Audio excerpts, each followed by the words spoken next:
Painted AC service call part 2. Some things that I'm just trying to help some of the younger techs who will maybe spot and be beneficial on the call. This may also come up as a surprise. I know a lot of older techs are going to say something about this, but this actual netting that's over top of the unit, that does not affect the superheat and so cool, and it does not affect the airflow. I've actually measured it and on this particular unit, and it does not do that. It may be kind of controversial because some people are going to say it does limit it somehow, but I've did the measurements, I've looked at it, superheat, so cool, the pressures in and out, amps, it doesn't. So also, as we continue on to other things about this call, some of the things that you may pick up on is just by looking at these lines. So you see that this one's sweating, so that's a good indicator that it's working pretty decent. Not always, but yeah. Then you also have this liquid line. This line right here only puts liquid through the system.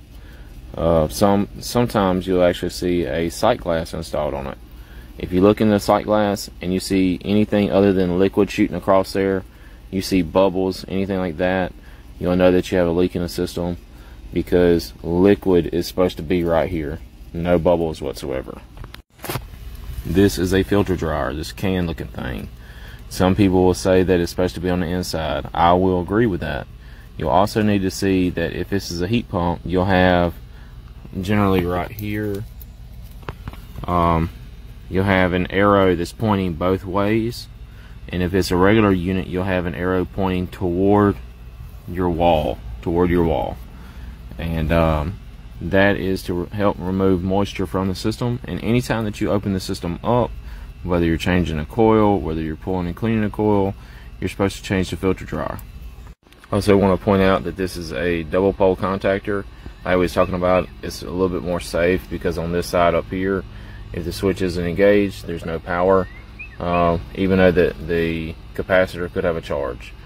But on this side is main power coming in, so it is hot, and it just kind of gives the system a little bit more of a jolt when it turns on, as opposed to having one side with a straight metal bar, and that doesn't jolt the system as bad.